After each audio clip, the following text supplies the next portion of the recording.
I would like to apologize for a previous video that I made.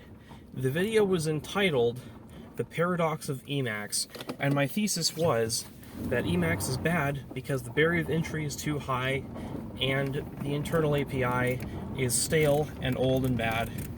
And that was a pretty bad thing to say, not because it's not true, but because I did not have experience with Emacs at that time.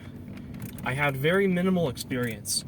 I had but dipped my toes into some abstractions on top of it, said, this is too abstract, and then jumped into the plain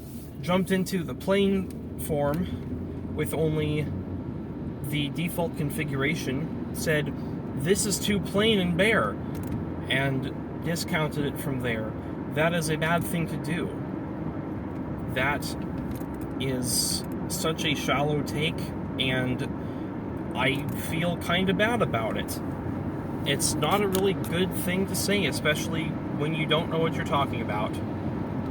Now, I have used Emacs. I have made my own configuration. I have edited it. I have rewritten it to be faster. I have essentially built up a very similar looking configuration to my NeoVim config in Emacs. Written in eLisp, using packages as necessary in order to achieve something resembling an easy editor experience for me.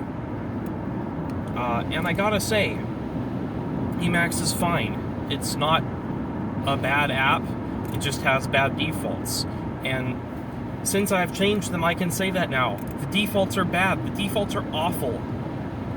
It's the same thing as, say, dropping a movie you wouldn't like. Like, I tried to start watching Attack on Titan a few months ago, and I got through like 4 episodes just barely because I was also eating ice cream.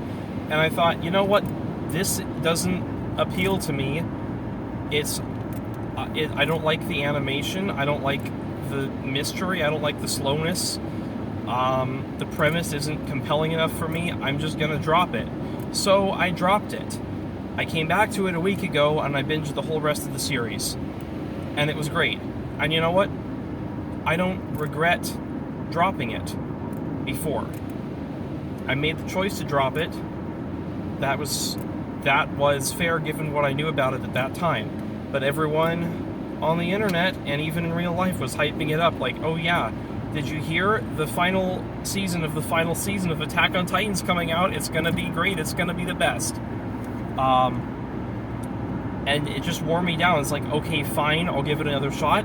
And so it started getting good, and I watched it, and it was pretty good, I guess. I should have talked about something else in this video. I was supposed to be talking about Vim versus Emacs. Or rather just Emacs in general.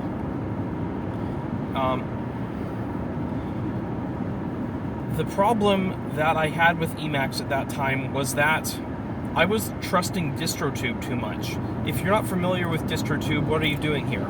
DistroTube is a Linux YouTuber who, at the beginning, would review Linux distros and window managers. He now does a lot of system configuration and tutorials and editor and desktop ricing. He uses tiling window managers, mostly dynamic ones such as Xmonad, Qtile, and every now and then DWM or EXWM, which is the Emacs window manager. He maintains his own website, has a GitLab and a GitHub repository, and he prides himself on being good at teaching people things and communicating clearly and efficiently. I do not know if this is accurate or not. I am not the kind of person who benefits from his kind of instruction, apparently. His takes are confusing and sometimes laughably inaccurate. For example, he has compared the Linux kernel to the pit of a peach because the rest of the OS cannot exist without the kernel, and the peach cannot exist without the pit. You need the pit for the peach, which anybody who has ever eaten or even heard of a peach will realize there is something fundamentally missing about that analogy. In addition, he has hunkered down on takes that were born of misunderstandings anyway. He has doubled down on his misunderstanding and has refused to correct it. He uses... But that's not what I came here to talk about. What I came here to talk about was that DistroTube uses Doom Emacs. He enjoys it. He will show you how to do things within it. His base of assumption, his base layer of Emacs is Doom. He is aware of and acknowledges the existence of other Emacs distributions, or even just using default Emacs, but it is his opinion and recommendation that everybody just use Doom because it makes sense, it works, it's fast, it's nice. That is a fair assessment to make. However, as I've already stated, I trusted Tim too much, and he is not a good teacher for me. I enjoy taking something and building it up and having my way with it, making it do the things that I want it to do in the ways that I want to do them, editing it, playing with it, all of that stuff. Luke Smith does that too, but he does that as a means to the end of not having to do that anymore. He doesn't mind tweaking his window manager configuration. He's poured hours and hours of it into it, but at the end of the day, his goal is to be able to use the computer with no distraction and no necessary fiddling. He's working his computer use out of the use of the computer, whereas I see the computer and the programs on it as toys.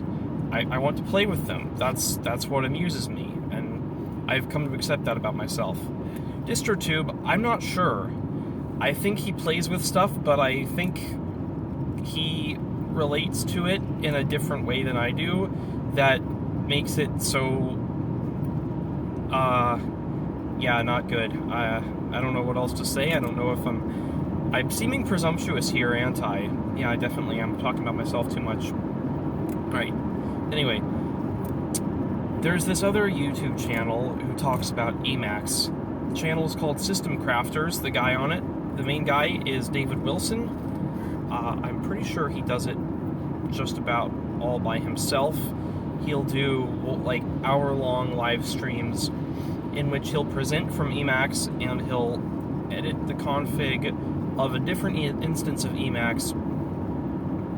He's got repos for it, he's got all of that stuff, and he has an Emacs from scratch series, which is wonderful. I wrote my config while watching his series, and then my config took several minutes to load, or several seconds to load rather, almost a minute to load, and I decided, you know what, I don't really like this, so I deleted the file and started writing it from scratch, and now I've got it to a point where it takes about half a second to load on both of my machines that I'm using for that, and it does all of the things that I want it to do, and it's nice. It's just nice. Right.